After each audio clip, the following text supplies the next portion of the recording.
prestasi. Kalau ini kan tulisan Thailand, ini piala-piala Thailand.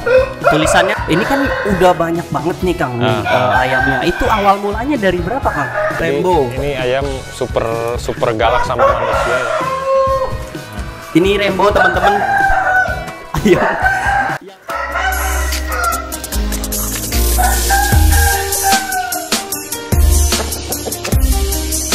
Ya, jadi mungkin kita boleh lihat-lihat yang lain nih Kang. Iya boleh. Ya. Kenapa pasir Kang? Itu karpet, ini pasir gitu. Jadi pasir berguna untuk merilekkan badan ayam juga. Jadi disebutnya ngipuk ya. Ngipuk itu adalah proses stretching atau peregangan badan si ayam. Kalau si ayam merasa nggak nyaman badannya, merasa ada yang kaku, sakit, dia meregangkan badannya sendiri secara alami. Jadi makanya butuh pasir gitu. Betul. Selain itu pasir juga si ayam sering mematuk-matuk bagian kerikilnya, dan si kerikil itu berguna untuk memperlancar pencernaan ayam. Jadi gunanya untuk menggiling makanan ayam yang keras. Iya. Wah, menarik sekali ya. Dan ya mungkin kita bisa lihat-lihat yang lainnya lagi teman-teman. Nah, kalau ini saya di sini sambil menernakan beberapa indukan ya. Nggak terlalu banyak juga sih di sini ya. Nggak terlalu banyak, karena kalau terlalu banyak juga si ayam merawat pun terganggu. Kalau di sini ala kadarnya aja. Ini ayam betina Bangkok. Pakoi. Khusus pakoi gitu. Kalau untuk peternakan yang lebih fokus, semua diternakin itu di kandang ternak, nggak di sini. Kalau ini sambilan gitu.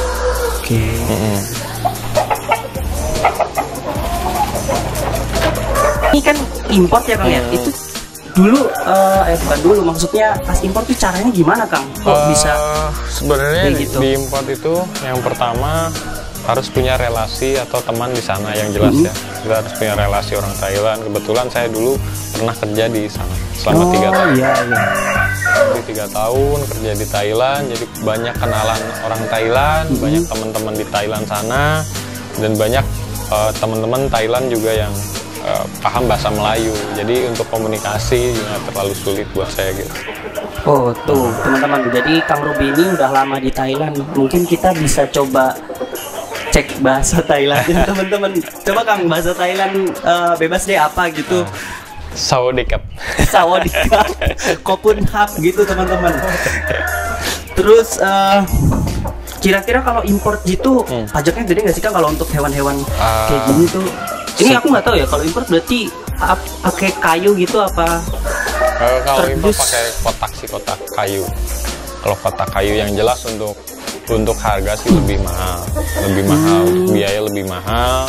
Untuk tingkat resiko juga lebih mahal, karena kan kita hewan ya, bukan benda mati. Ini hewan ada resiko dengan kematian di jalan seperti itu. Itu sih tingkat resikonya tinggi lah. Dan kalau diimpor gitu kan pasti butuh waktu ya dari negara luar gitu. Butuh waktu beberapa. Nah itulah resiko.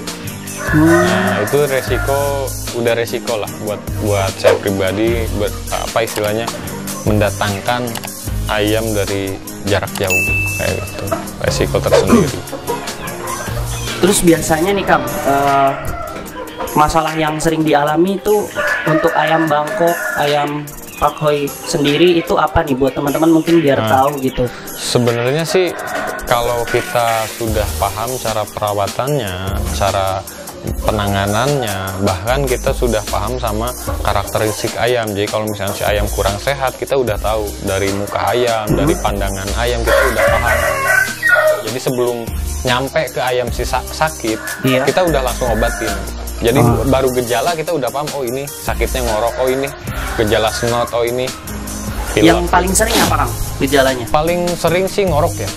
Ngorok tuh jadi suara ayam itu ada mendengkurnya.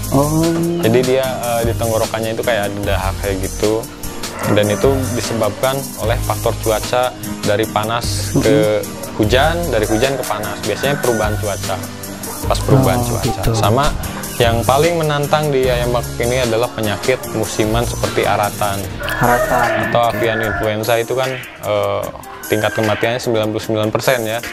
Nah itu kalau misalnya udah ada yang kena satu sama penyakit aratan itu dia ngerambet, bisa 90% isi kandang habis semua, mati satu persatu.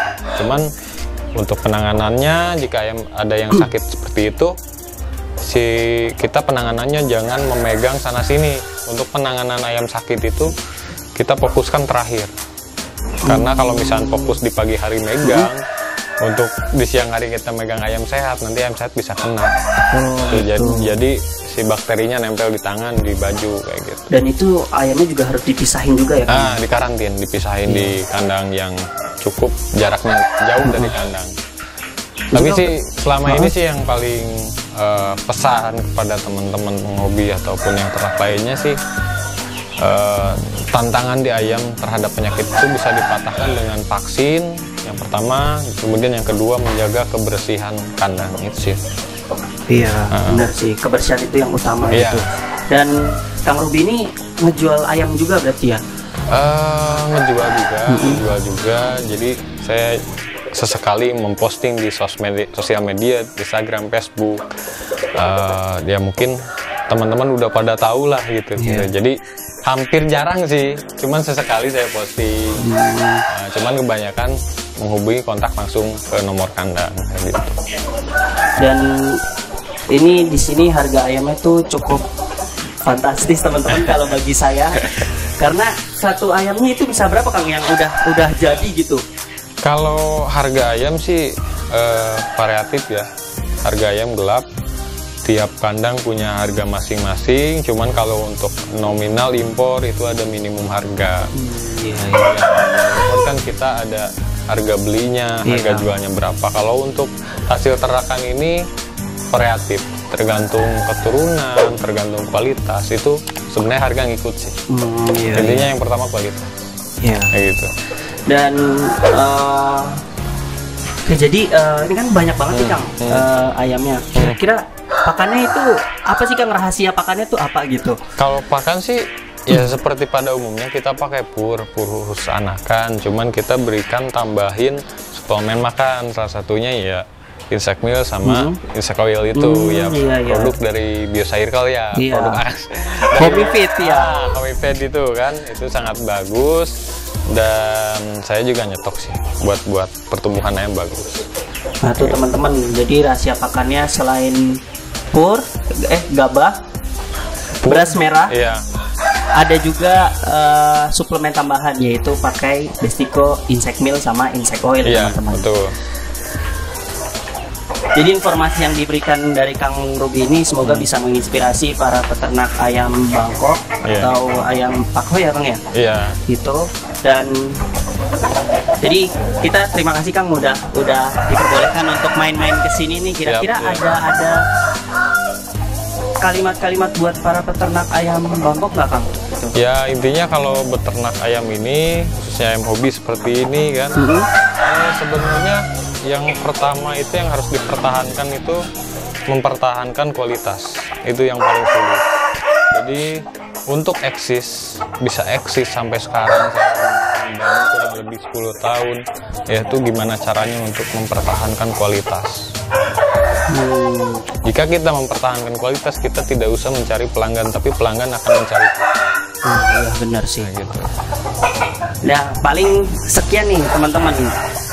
Closingnya gimana?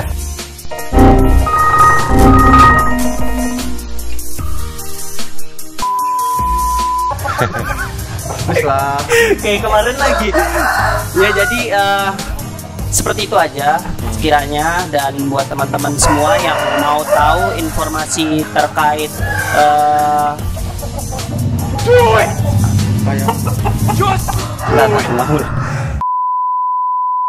jadi kayak gitu aja teman-teman semua, dan terima kasih udah menonton channel kita, dan jangan lupa subscribe, like, komen, dan share di channel Homifeed. Lalu juga Kang Ruby ya di channel Ruby Pakoy. Nah, jadi terima kasih teman-teman semua, sampai jumpa. Bye.